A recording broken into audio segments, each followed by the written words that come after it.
Boa noite, pessoal. Meu nome é Gabriel Andrade. Estamos aqui hoje para dar continuidade ao plano de ensino de vocês, né? Embora a gente esteja vivendo num momento muito difícil aí no país, no mundo, né? Devido a essa pandemia. Espero que isso seja temporário e possamos logo estar na sala de aula ministrando nossas aulas, tá bom? Então, o tema da aula de hoje é o que? A histologia do tecido muscular. Para que você já me conhece, eu sempre vou tentar linkar a histologia com a fisiologia, com a anatomia em todas as nossas aulas, tá? Então a gente vai ter uma noção aqui tanto de histologia como da fisiologia, como da anatomia humana, tá? Então assim, e como eu sempre começo nas minhas aulas, né, a gente já teve noção de tecido epitelial, tecido conjuntivo, você já sabe de cor, né? Então a ênfase maior agora é tecido muscular. Então, como eu sempre começo as minhas aulas, pessoal, eu gosto de colocar um caso clínico, tá? Tentando relacionar aí essa disciplina básica, né, com a odontologia, tá? Então, primeiro caso clínico, o paciente compareceu à clínica da Unicristos, queixando-se de uma ferida na língua que não cicatrizava há um mês. Então, o paciente compareceu ao consultório nessa situação, com a ferida na borda lateral da língua, do lado esquerdo, e essa lesão crescia e estava em constante crescimento e com um tempo de evolução de um mês, tá? Então, primeira coisa, não quero que você me dê diagnóstico ou tratamento dessa doença porque vocês não tiveram nenhuma aula, nenhuma cadeira a respeito disso. O foco da aula de hoje é histologia, tá? Então, eu vou fazer perguntas para vocês com relação à histologia e espero que vocês também, quando tiver um bate-papo com vocês, que vocês possam também fazer perguntas a respeito da disciplina que vocês estão cursando, tá? Então, a primeira coisa que eu pergunto para vocês, e eu mesmo vou responder, eu quero que você caracterize a musculatura da língua quanto ao tipo de contração. Vamos lá. Primeiramente, você consegue controlar o seu movimento da língua? Tenho certeza que a resposta de vocês é claro, professor. Aí já pensaram no carnaval, no fortal, né? Enfim, você tem a possibilidade de controlar o movimento da língua. Então, a língua é um movimento que você é involuntário ou voluntário. Então, a resposta é a língua tem um movimento do tipo voluntário. Então, de antemão, pessoal, a língua, inclusive vai ser uma das lâminas que vocês vão estudar na prática, ela é caracterizada por ser uma musculatura do tipo estriada esquelética. Depois eu vou mostrar para vocês por que o nome é estriado esquelético.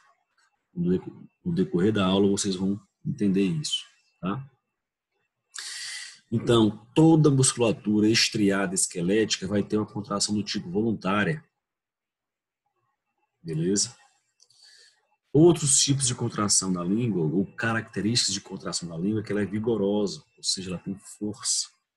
Não só a língua, como os outros músculos que você pode controlar, por exemplo, o bíceps, o tríceps, ele tem força de contração.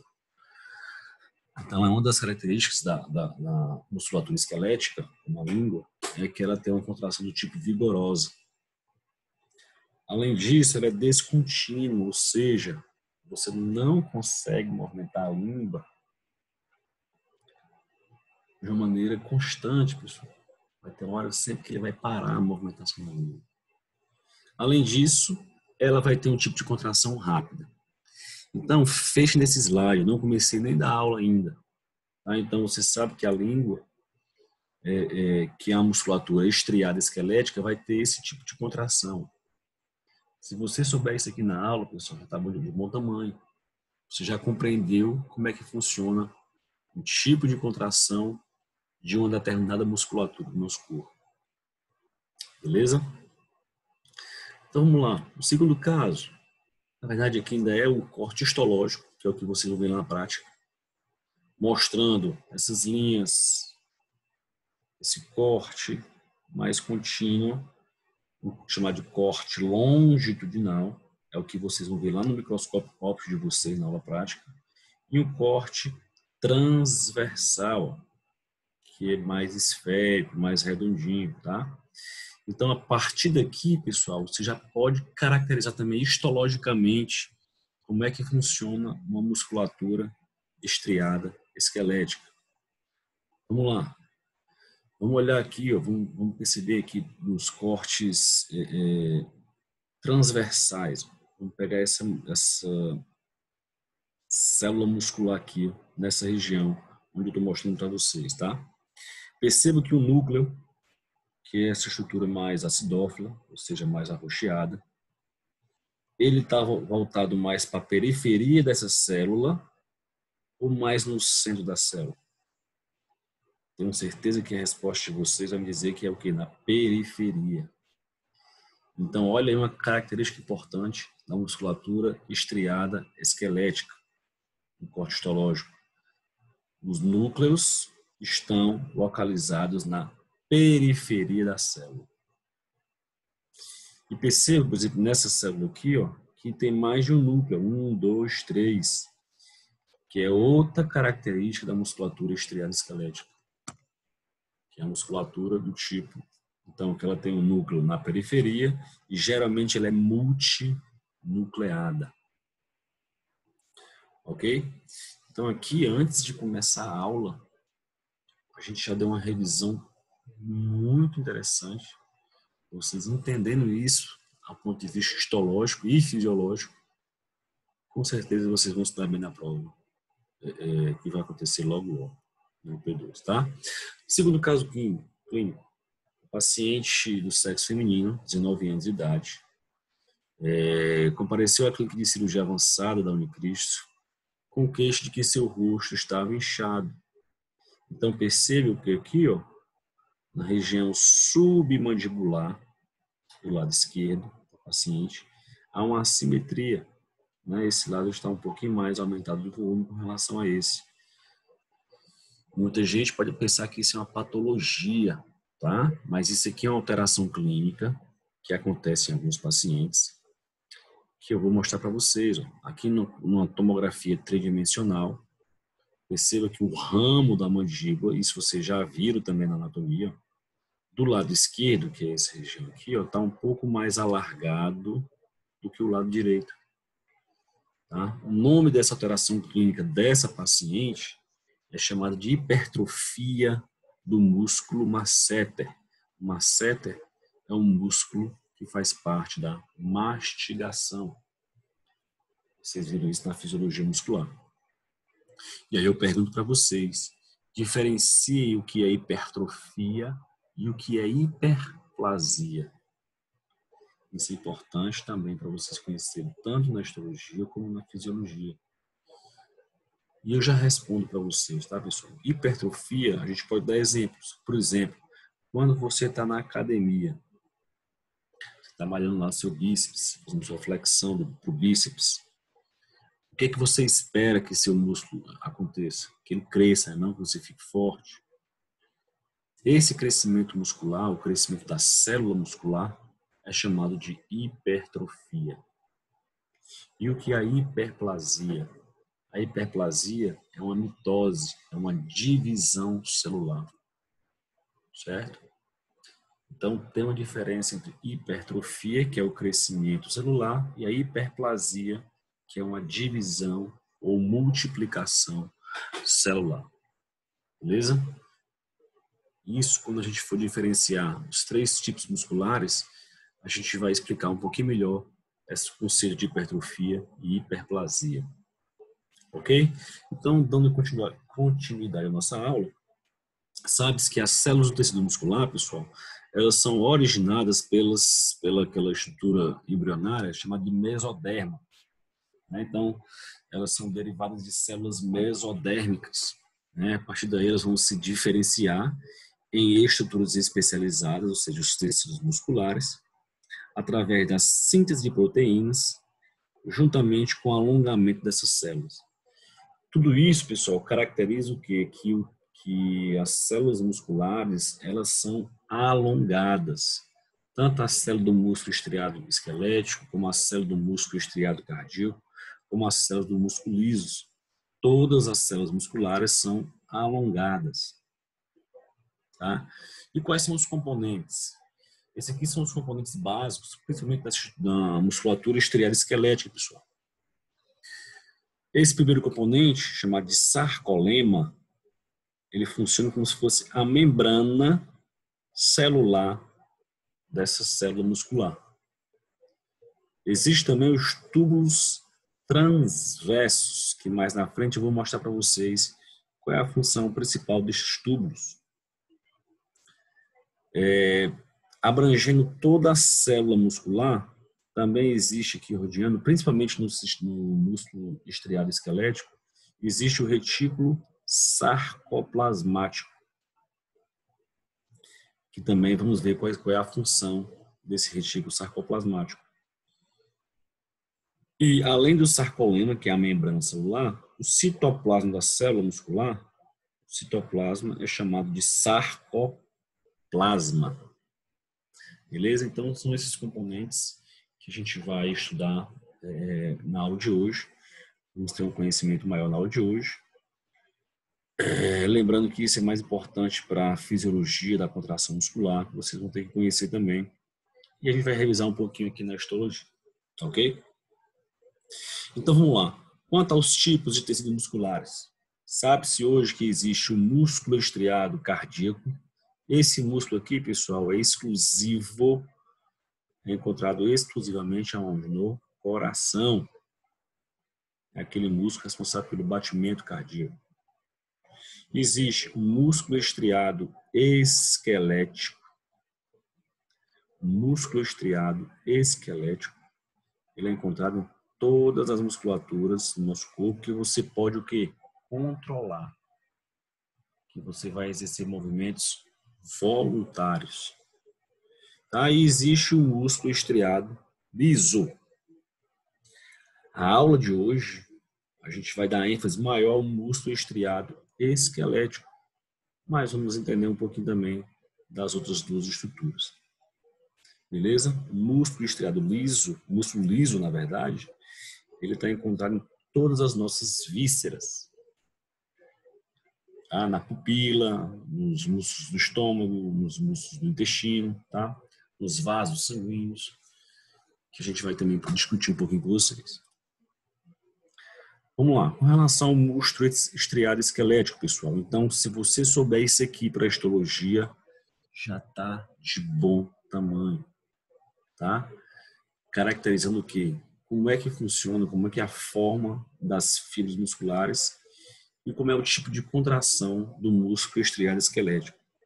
Vocês lembram naquele primeiro slide, né, daquela lesão na língua, vocês já me responderam. Como é que ocorre a contração de qualquer musculatura estriada esquelética, certo? Com relação aos feixes, ó, todas as células musculares, lembra que eu falei para vocês, são células o quê? Longas. E elas são o quê? Multinucleadas, ou seja, numa mesma célula pode apresentar mais de um núcleo. E esses núcleos, como a gente viu naquela foto original, eles são núcleos o quê? São núcleos localizados na periferia da célula. Isso é um corte transversal, como você consegue ver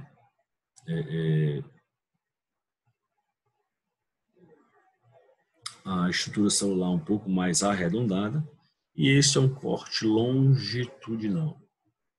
Fica mais fácil de visualizar no microscópio que os núcleos estão localizados mais na periferia da célula através do corte transversal. Outra característica importante do músculo estriado, tanto esquelético como cardíaco, é a presença de estrias transversais. A gente vai ver mais na frente que essas estrias transversais são chamadas de sarcômeros, que são unidades funcionais das células musculares. Então, a presença de sarcômero fará com que essas células apresentem o que? As estrias transversais. E o tipo de contração? A contração do músculo esquelético, lá da língua, lá do beijo de vocês lá no Fortal, no Carnaval, é o que? Uma contração do tipo rápida. Ela é vigorosa, às vezes até demais. Ela é descontínua e é voluntária, que você pode controlar esse tipo de movimento. Beleza, pessoal? Não esqueça essas características do músculo estriado esquelético. Então, entendendo um pouquinho mais sobre a musculatura esquelética, a gente pode perceber nessa figura, esse aqui, ó, que está representado, é todo o músculo, por exemplo, vou dar aqui um exemplo, o músculo bíceps braquial. Toda essa estrutura é chamada de músculo bíceps braquial. E essa estrutura muscular, ela é revestida por um tecido conjuntivo chamado de epimísio. Ou seja, o músculo todo da gente, ele vai ser revestido por um tecido conjuntivo chamado de epimísio. Esse epimísio, ele vai sofrer invaginações, onde essas invaginações vão fazer com que haja um recobrimento de todas essas estruturas aqui, ó.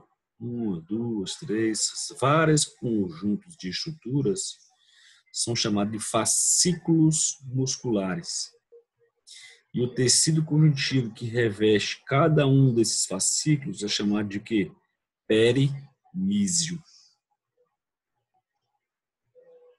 Esse perimísio, pessoal, também vai sofrer invaginações, ó.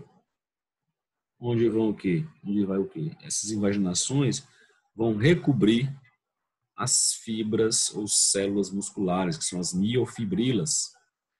E o tecido conjuntivo passa a ser chamado agora de endomísio.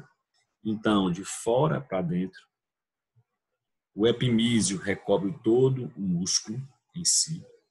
O perimísio recobre os fascículos musculares. E o endomísio recobre as miofibrilas, ou as fibras musculares. Aqui,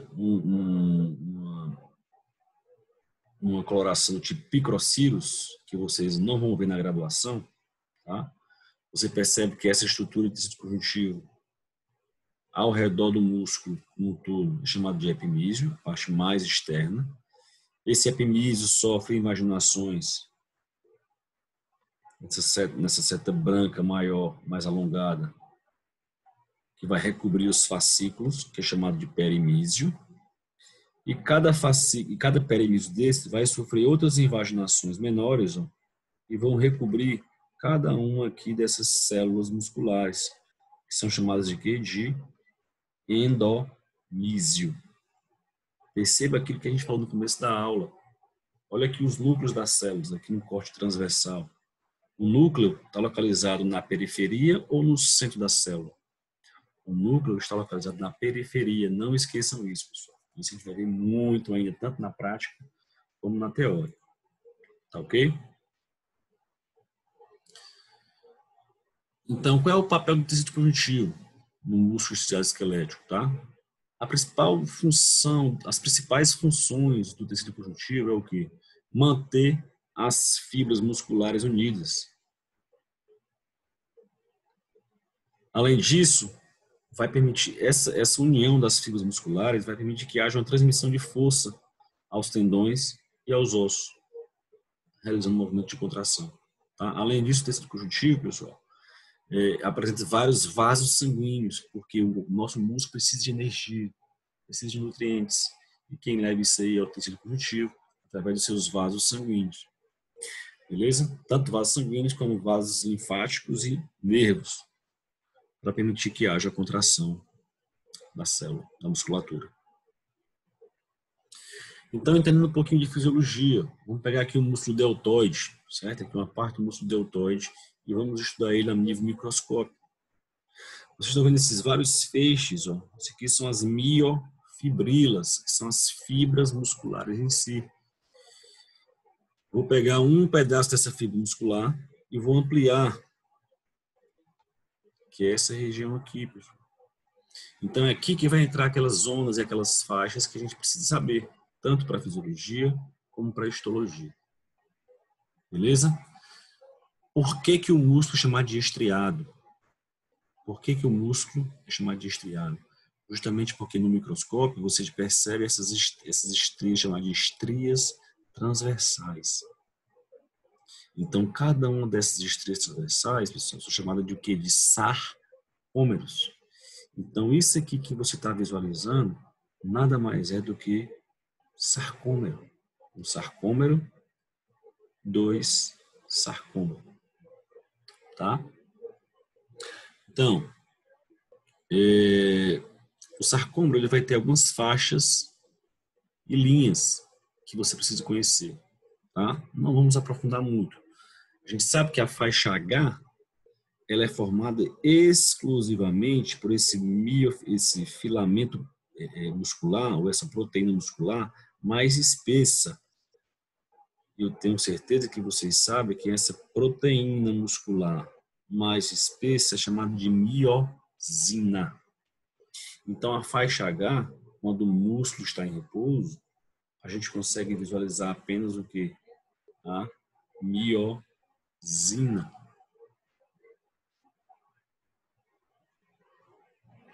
Certo? A faixa A, por exemplo, ela vai abranger tudo. Vai abranger tanto filamentos de actina, que é esse azulado, como os filamentos de miosina. Tá? Então, a faixa A, ela abrange tanto os filamentos de actina e miosina, como apenas os filamentos de miosina nessa região. De novo, a faixa H, quando o músculo está em repouso, vai ter a presença apenas da faixa dos filamentos de miosina. Na faixa A, você consegue encontrar tanto filamentos de actina como de miosina. Beleza?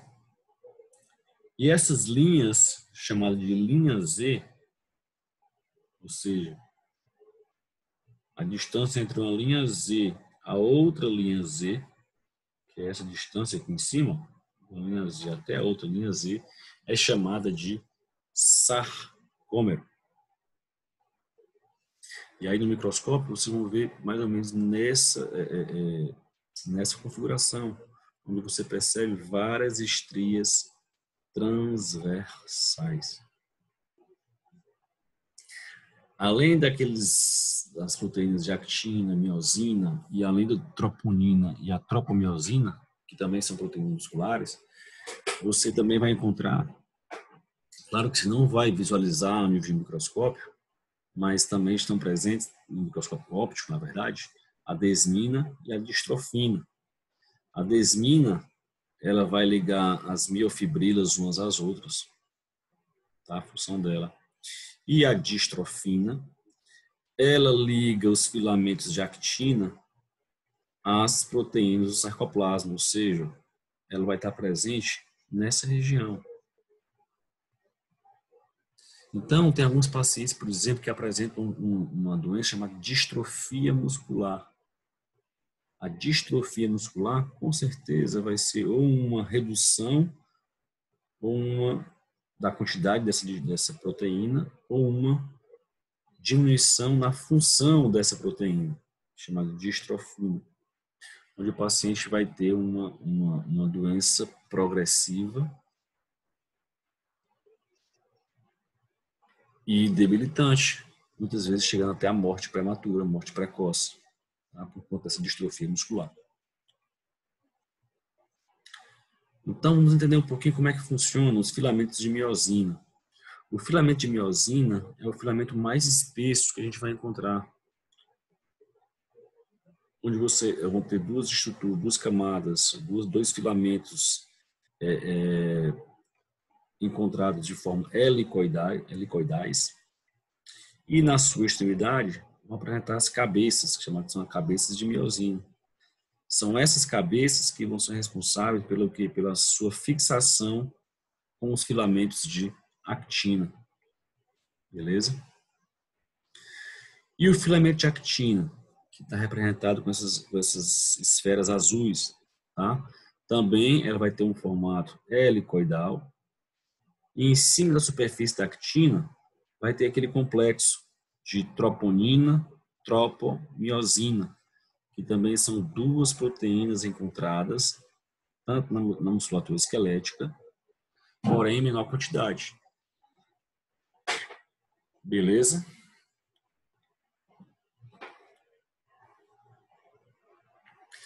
Essa troponina, por sua vez, ela vai ter 3 subunidades, que é a troponina I, a troponina T e a troponina C.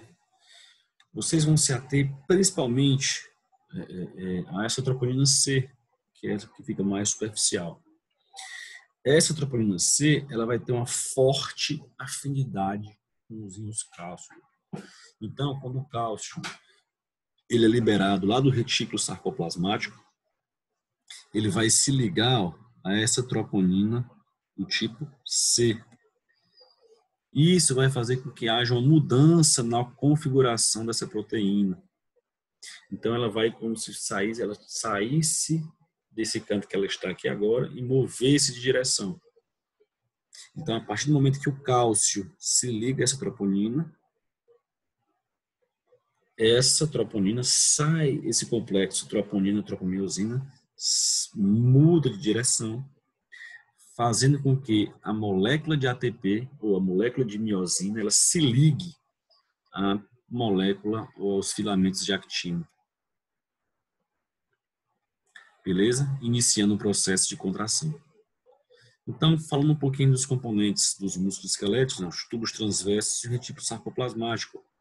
O tubo transverso, que é uma invaginação do sarcolema, ele vai ser responsável pela contração uniforme desta célula, desta musculatura. E o retículo sarcoplasmático, ele vai ter a principal função de armazenar e regular o fluxo de cálcio no sarcoplasma. Tá? Então, quando vai ter a contração muscular, o retículo sarcoplasmático libera cálcio. Quando há um relaxamento da musculatura, esse retículo sarcoplasmático vai armazenar os íons cálcio. Então, outra fotografia mostrando como é que funciona uma estrutura de uma célula muscular. Essa parte mais superficial é a membrana celular, chamada de sarcolema. Esse sarcolema ele vai se invaginar de um lado e de outro aqui, mas aqui, pessoal, está encontrado naquela linha Z. Vai ter uma invaginação do sarcolema, tanto de um lado como de outro no sarcômero. Isso aqui tudo ó, que vocês estão vendo é um sarcômero. Tá? Então, em todo o sarcômero ele vai ser rodeado.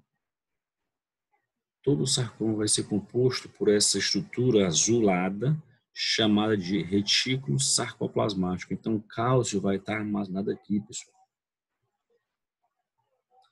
Percebe que aqui nós vamos ter 2 túbulos T e vamos ter a extremidade final do retículo sarcoplasmático. Certo? Então, esse túbulo T, junto com essas extremidades finais do retículo sarcoplasmático, que chama de cisterna terminal, vão formar uma tríade. Então, o que é a tríade? É a formação de a união de 2 cisternas terminais do retículo sarcoplasmático com o túbulo T. E acontece exclusivamente, anotem aí, na musculatura estriada esquelética. Beleza? Esse filamento aqui arroxeado que vocês estão vendo, que tem essas cabecinhas aqui, ó, são os filamentos de miosina mais espesso. E esses filamentos aqui enovelados são os filamentos mais finos, que são os filamentos de actina. Então vamos lá. Nós estamos diante de um sarcômero relaxado, certo? Esse filamento mais espesso é o filamento de miosina. O filamento mais fininho, azulado, é o filamento de actina. Então, Quando há contração, eu pergunto para vocês, o que é que vocês acham que acontece na distância entre as duas linhas Z? Ela vai aumentar ou vai diminuir? Então, quando você tem uma contração, é claro que essa distância entre a linha Z vai diminuir. A banda H, ó, perceba no músculo relaxado, ela vai ter uma distância. Quando ele contrai, ó, vai ter uma aproximação também da banda H. Beleza? O que a banda H relaxada só dava para a gente ver os filamentos de miosina, né, que é esse mais espesso. Quando ela está contraída, a gente consegue visualizar tanto agora filamentos de actina como de miosina. Beleza? E como é que ocorre o sistema de produção de energia do músculo esquelético, tá, pessoal? Na verdade, existem três formas principais, na verdade, quatro formas principais para a produção de energia do músculo esquelético. A primeira é aquela dependente de ATP, de energia, e fosfocreatina. Essas duas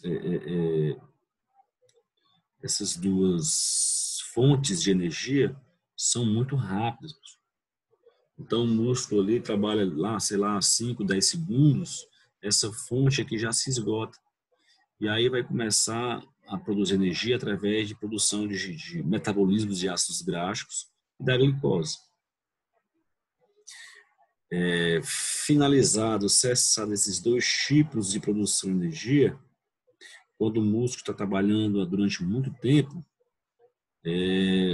a energia vai começar a ser produzida através do metabolismo anaeróbico da glicose,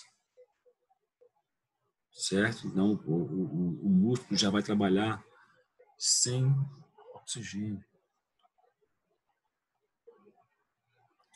Com relação à inervação do músculo esquelético, isso aqui que vocês estão vendo, pessoal, é o neurônio motor e aqui a fibra muscular.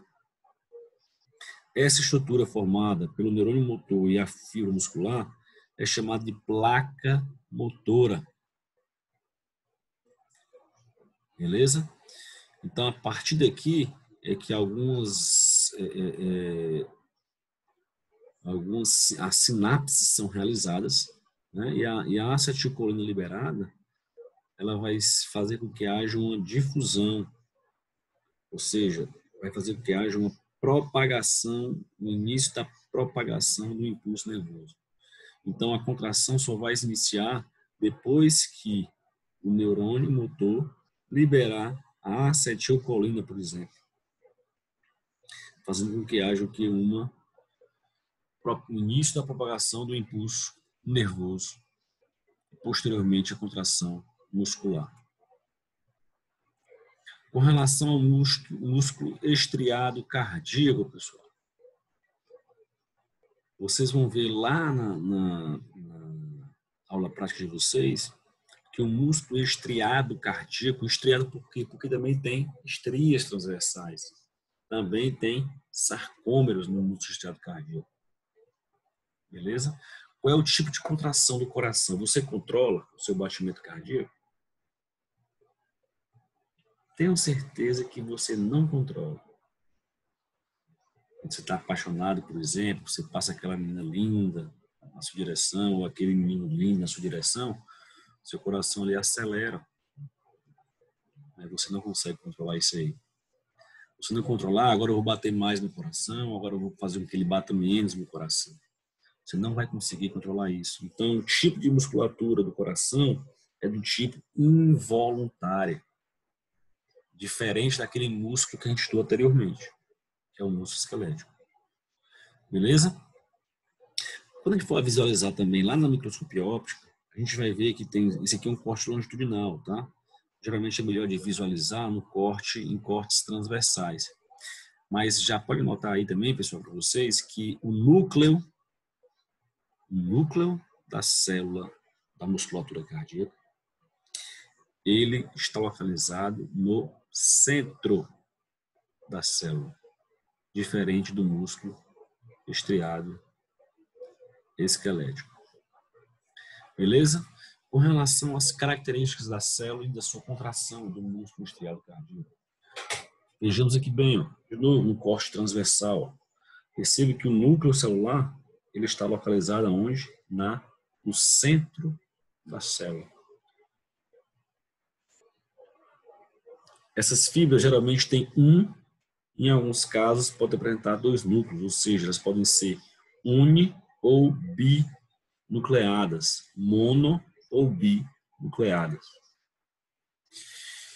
E uma característica importante que só tem nos músculos estriados cardíacos, chamado de discos intercalares. Esses discos intercalares são zonas especializadas, principalmente, vou falar para vocês na frente, mas principalmente composto pelas zonas de adesão, pelos desmossomos e pelos gap junctions, ou as junções comunicantes. Qual é o tipo de contração do músculo estriado cardíaco? Vigorosa, rítmica e involuntária. Não coloquei aqui, mas pode acrescentar. É um tipo de contração também contínua, diferente do músculo estriado esquelético. Beleza? Então, o que é que tem apenas nos músculo estriado cardíaco? Disco intercalar. O que é que a gente encontra nesses discos intercalares? Zonas de adesão, desmossomos e gap junctions, ou junções comunicantes, que a gente vai ver para que serve cada uma dessas estruturas. Então vamos lá. Ó. O que são os discos intercalares? É difícil de visualizar, mas conseguimos visualizar também no microscópio óptico. Tá? Os discos intercalares, geralmente eles têm o formato de uma escada ou de uma reta. Uma reta ou uma escadinha, onde vai unir todas onde vai unir as estruturas celulares, unir uma célula a outra. Tá? Esses aqui são os discos intercalares. Essas estruturas mais acidófilas, ou seja, mais arroxeadinhas, e parece um degrau de uma escada. São estruturas exclusivas encontradas no músculo estriado cardíaco. Tá? Numa vista mais aproximada, eu falei para vocês, ó, os discos intercalares, eles vão ter três estruturas, principalmente as zonas de adesão, ou seja, vai ancorar esses filamentos fininhos, ó, os filamentos de actina aos sarcômeros terminais. Teremos os desmossomos, que vai unir as células musculares entre si. E temos também as junções ou gap junctions, junções comunicantes ou gap junctions, que vai permitir que haja o quê? Uma passagem ou troca iônica mais acelerada, fazendo com que o coração seja considerado um sincício, ou seja, quando você estimula uma célula cardíaca, todas as outras vão ser estimuladas.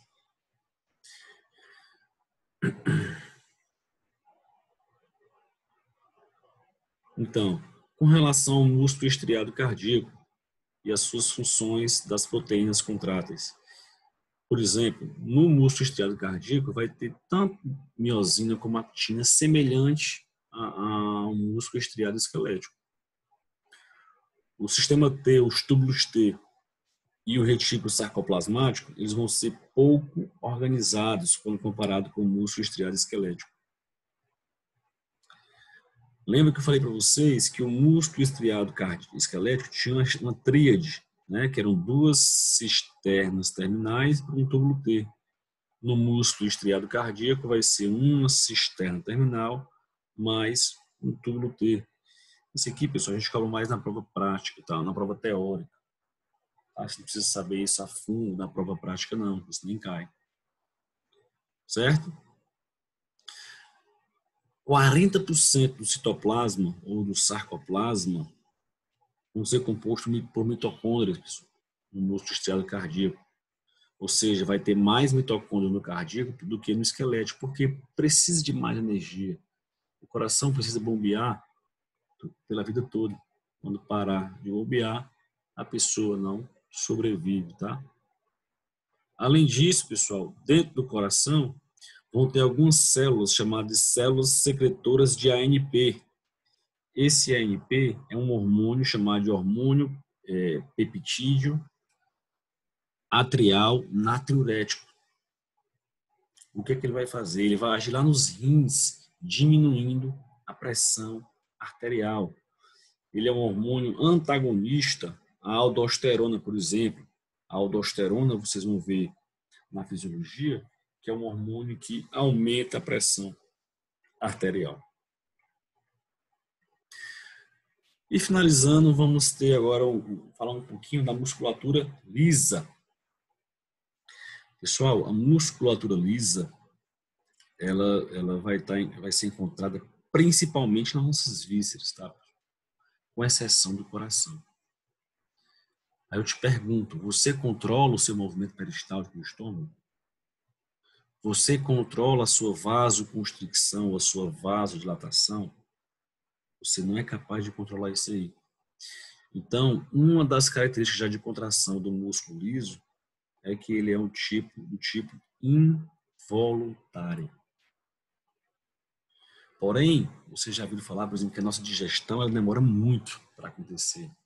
6 horas, 8 horas para acontecer uma digestão, por exemplo. Então, a gente sabe que um dos fatores responsáveis pela digestão são justamente os movimentos peristálticos. Aí eu pergunto para vocês, a contração da musculatura lisa, ela é rápida, como acontece no músculo esquelético ou no músculo cardíaco, ou ela é lenta? É claro que ela é lenta, pessoal. Esse é um processo lento quando comparado com os outros tipos musculares. Beleza? Então, como é caracterizado morfologicamente as células do músculo liso? Tá?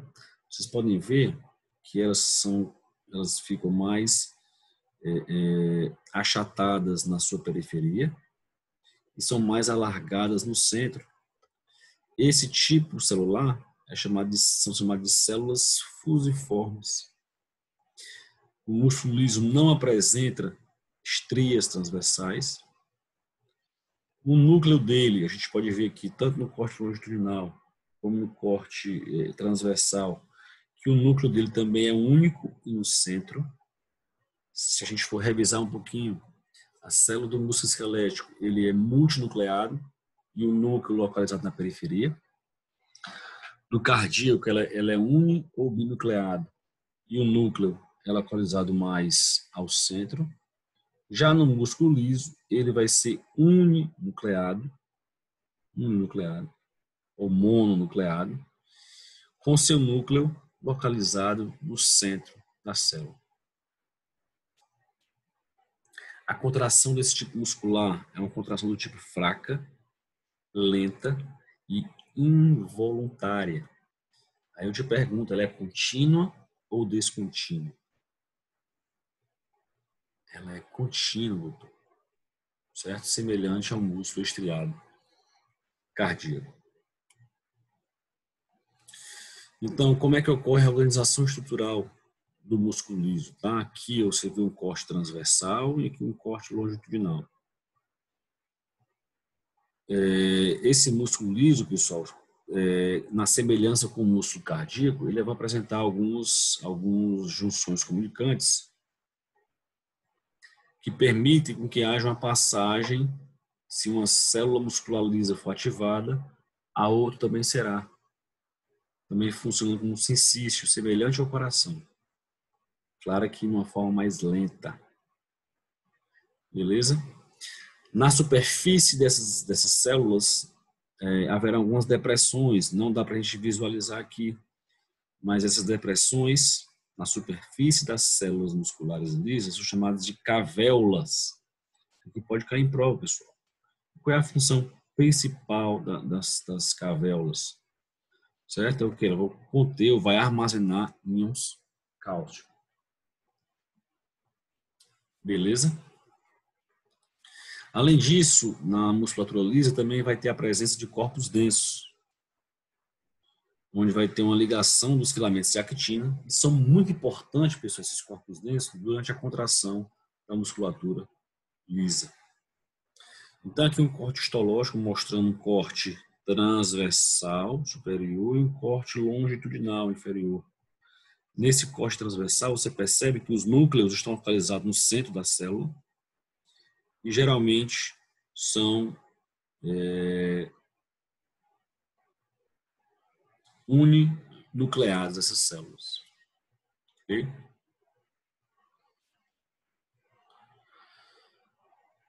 Então, para haver a contração da musculatura lisa, também vamos depender do deslizamento dos filamentos de actina e miosina, e também depende de cálcio. Porém, a estrutura da musculatura lisa é diferente, e a composição da musculatura lisa é diferente das outras musculaturas. Por exemplo, não vai haver sarcômero, por isso que o músculo é liso, não tem aquelas estrias, e também não vai haver a proteína chamada de troponina. O retículo sarcoplasmático, ele é pouco desenvolvido e muitas vezes ausente, por isso que tem as alvéolas na musculatura lisa. A miosina, ela vai estar presente na sua forma secundária, chamada de miosina tipo 2. Ela é inativa. E não existe placa motora. O controle da contração vai ser principalmente pelo sistema nervoso autônomo. Então, como é que acontece a contração do músculo liso? Então, após a liberação de cálcio ou do retículo sarcoplasmático ou da calvéola, esse cálcio vai se ligar a uma proteína chamada de calmodulina. É semelhante à troponina, lá na musculatura esquelética e cardíaca. Então, a partir do momento que o cálcio se liga à calmodulina, vai haver uma ativação, ou seja, a miosina ela vai sofrer um processo de fosforilação, deixando de ser miosina secundária e vai se transformar em miosina primária. Essa fosforilação vai fazer com que haja distensão das fibras de miosina. E aí ela vai conseguir o quê? Captar os filamentos de actina. Então, para haver contração, também precisa de cálcio. Esse cálcio se liga ao proteína chamada de calmodulina, que está presente na musculatura lisa. A partir daí, vai haver uma ativação da miosina, onde ela na sua forma secundária, na sua forma tipo 2, nativa, ela é novelada. Então, quando ela é ativa, ela fosforila, ela vai se estender. E aí vai começar a ativar a cabeça da miosina. E essa cabeça da miosina vai ser a responsável pelo deslizamento das fibras de actina. Então, aqui a gente mostra uma figura da musculatura lisa não contraída e uma figura da musculatura lisa contraída, ou seja, após o deslizamento das fibras de actina sobre miosina. Então, com relação, para finalizar um pouquinho a aula, vamos falar um pouco da regeneração do tecido muscular. Beleza? Sendo bem sucinto, o músculo estriado cardíaco, pessoal. Depois que você tem um infarto, por exemplo, vai haver uma necrose tecidual. Então, ele é um músculo que não é capaz de se regenerar. Então, um músculo que não é capaz de se regenerar, ele forma uma fibrose. Beleza? Que é muito comum do músculo estriado cardíaco. Já o músculo estriado esquelético, ele vai ter uma pequena capacidade de regeneração. Graças a quem? A essas células presentes no músculo estriado esquelético, que são as células chamadas de células satélites, que são capazes de sofrer um processo de regeneração celular. Já o músculo liso vai ter uma excelente capacidade regenerativa. Então, dentre os 3 tipos musculares, o músculo liso é aquele que vai regenerar melhor. certo? Ele vai sofrer um processo de mitose após lesão. Ou seja, na musculatura lisa, o processo de hiperplasia vai predominar com relação ao processo de hipertrofia muscular.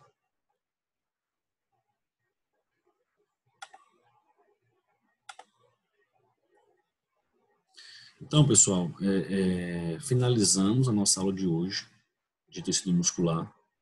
Espero que vocês tenham aproveitado esta aula. E vamos dar início agora um bate-papo para vocês tirarem a dúvida de vocês, tá? O que eu puder ajudar, farei isso com o maior carinho do mundo. Ok? Boa noite a todos e forte abraço.